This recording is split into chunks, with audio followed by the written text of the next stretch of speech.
बुलेटिनची सुरुवात करूयात एका अतिशय महत्त्वाच्या बातमीने। बातमी आहे नागपूरमधून। नागपूरच्या दीक्षाभूमी परिसरात मोठा गोंधळ निर्माण झाला। अंडरग्राउंड पार्किंगला स्थानिकांचा विरोध असल्याचं बघायला मिळत आहे। दीक्षाभूमीवर कार्यकर्त्यांचं यावेळेस मोठं आंदोलन देखील उभारण्यात आलंय। नागपूरच्या दीक्षाभूमी परिसरात कार्यकर्त्यांची घोषणाबाजी देखील बघायला मिळते। भूमिगत वाहनतळ आणि ऑडिटोरियम निर्माण कार्याला विरोध देखील केला जातोय। आंबेडकरी कार्यकर्ते दीक्षाभूमीवर एकत्रित आल्याचे बघायला मिळत आहेत। नागपूरच्या दीक्षाभूमी परिसरात गोंधळाचं वातावरण निर्माण झालंय। अंडरग्राउंड पार्किंगला स्थानिकांचा विरोध आहे। दीक्षाभूमीवर कार्यकर्त्यांचं आंदोलन पाहायला मिळतंय। नागपूरच्या दीक्षाभूमी परिसरात कार्यकर्त्यांची घोषणाबाजी देखील सुरू आहे, तर भूमिगत वाहनतळ आणि ऑडिटोरियम निर्माण कार्याला विरोध केला जातोय। आंबेडकरी कार्यकर्ते दीक्षाभूमीवर एकत्रित आले असून त्यांच्याकडूनच अंडरग्राउंड पार्किंगला विरोधही केला जातोय। नागपूरच्या दीक्षाभूमी परिसरात मोठा गोंधळ निर्माण झालाय। अंडरग्राउंड पार्किंगला स्थानिकांनी विरोध केलाय। दीक्षाभूमीवर कार्यकर्त्यांचं आंदोलन पाहायला मिळत आहे, तर नागपूरच्या दीक्षाभूमी परिसरात कार्यकर्त्यांची घोषणाबाजी देखील सुरू आहे। भूमिगत वाहनतळ आणि ऑडिटोरियमला निर्माण कार्याला यावेळेस विरोध करण्यात आलाय। आंबेडकरी कार्यकर्त्यांनी दीक्षाभूमीवर एकत्र येत विरोध केलाय। नागपुरातील एक अतिशय महत्त्वाची बातमी म्हणावी लागेल, कारण नागपूरच्या दीक्षाभूमी परिसरात मोठं गोंधळाचं वातावरण निर्माण झालंय। अंडरग्राउंड पार्किंगला स्थानिकांनी विरोध केलाय। दीक्षाभूमीवर कार्यकर्त्यांचं आंदोलन सुरू आहे, तर नागपूरच्या दीक्षाभूमी परिसरात कार्यकर्त्यांची घोषणाबाजी देखील सुरू आहे। भूमिगत वाहनतळ आणि ऑडिटोरियमला यावेळेस विरोध करण्यात आलाय।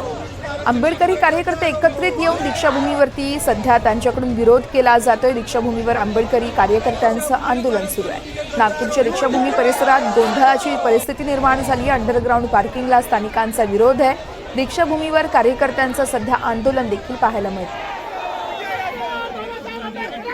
नागपूरच्या दीक्षाभूमी परिसरात कार्यकर्त्यांची घोषणाबाजी देखील सुरू आहे। मोठ्या संख्येने या ठिकाणी सर्वजण उपस्थित आहेत। आंबेडकरी कार्यकर्ते एकत्रित येऊन दीक्षाभूमीवरती सध्या ते अंडरग्राउंड वाहन पार्किंगला विरोध करतायत, तर भूमिगत वाहनतळ आणि ऑडिटोरियमला विरोध केला जातो आणि त्याच विरोधात नागपूरच्या दीक्षाभूमी परिसरात या ठिकाणी निदर्शनं केली जात आहेत। अंडरग्राउंड पार्किंगला स्थानिकांनी देखील विरोध केला आहे। दीक्षाभूमीवर आंबेडकरी कार्यकर्त्यांचं आंदोलन पाहायला मिळतंय।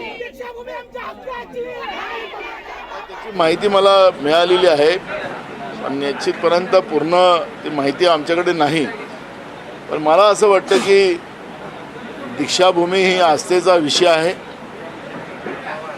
तिथल्या जनभावनेचा आधार करून त्या पद्धतीचा त्या ठिकाणचा विकास व्हावा ही भूमिका सुरुवातीपासून काँग्रेस पक्षाची राहिलेली आहे, आजही आहे।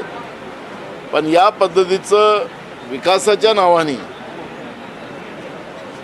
त्या श्रद्धेच्या जागेवर दीक्षाभूमीवर जनभावना लक्षात न घेता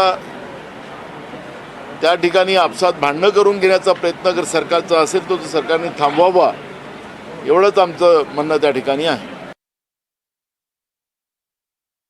भूमी परिसरात गोंधळाचं वातावरण निर्माण झालंय। सरकारनं यात लक्ष द्यावं अशी मागणी यावेळेस नाना पटोलेंनी केली आहे। नागपूरच्या दीक्षाभूमी परिसरात अंडरग्राउंड पार्किंगला स्थानिकांचा विरोध पाहायला मिळतोय। या संदर्भात अधिक माहिती जाणून घेऊयात।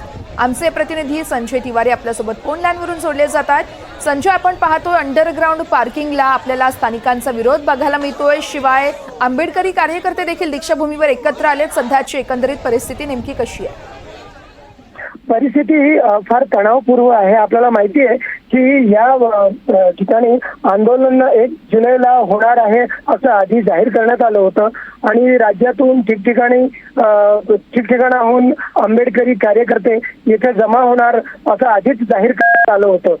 या संदर्भामध्ये जे परमपूजनीय डॉक्टर बाबासाहेब आंबेडकर स्मारक समिती जी आहे, जी या पूर्ण दीक्षाभूमी परिसरात नियंत्रण करतं, त्यांना सुद्धा आवाहन करण्यात आलं होतं की त्यांनी आंबेडकरी जनतेच्या समोरासमोर चर्चा करावी आणि इथे जे 235 कोटी रुपयांचं जे निर्माण कार्य सुरू आहे, विशेषतः त्याच्यामध्ये भूमिगत वाहनतळ आणि भूमिगत ऑडिटोरियमचं जे निर्माण कार्य ते जे सुरू करण्यात आलेलं आहे, तर त्याला लोकांचा विरोध आहे। त्या संदर्भात समोरासमोर चर्चा करण्यासाठी आज कार्यकर्ते तिथे पोहोचले होते, मात्र त्या दुपारी 2 वाजेपर्यंत सुद्धा दीक्षाभूमी स्मारक समितीकडून कोणीही प्रतिनिधी न आल्यामुळे लोकांचा असंतोष वाढत होता आणि त्यानंतर आपल्याला पाहायला मिळालं की कित्येक कार्यकर्ते त्या वाहनतळ निर्माण कार्यामध्ये त्यांनी तिथे ते पोहोचून आणि तिथे माती टाकण्याचा प्रयत्न केला आणि जे पिलर्स लावण्यात आले होते, जे कॉलम उभे करण्यात आले होते, त्याचं लोखंड वाकवण्याचा प्रयत्न केला आणि अशा पद्धतीनं आपला विरोध आणि असंतोष आणि आपली नाराजी जाहीर करण्याचा प्रयत्न केला. वर्षा, संजय, नागपूरच्या दीक्षाभूमी परिसरात मोठं गोंधळाचं वातावरण निर्माण झालंय. पोलिसांकडून नेमकी काय खबरदारी घेतली जाते?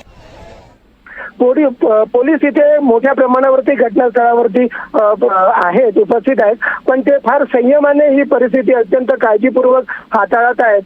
परिस्थितीमध्ये कोणालाही म्हणजे इजा होऊ नये किंवा कोणत्याही बलाचा प्रयोग होऊ नये याकडे ते विशेष लक्ष देत आहेत, कारण संवेदनशील मुद्दा आहे. पण आपल्याला माहिती आहे की हा विषय काही आजचा नाही आहे. साधारण 1-1.5 महिन्यापासून आंबेडकरी कार्यकर्ते या विषयावरती आपला असंतोष जाहीर करत होते.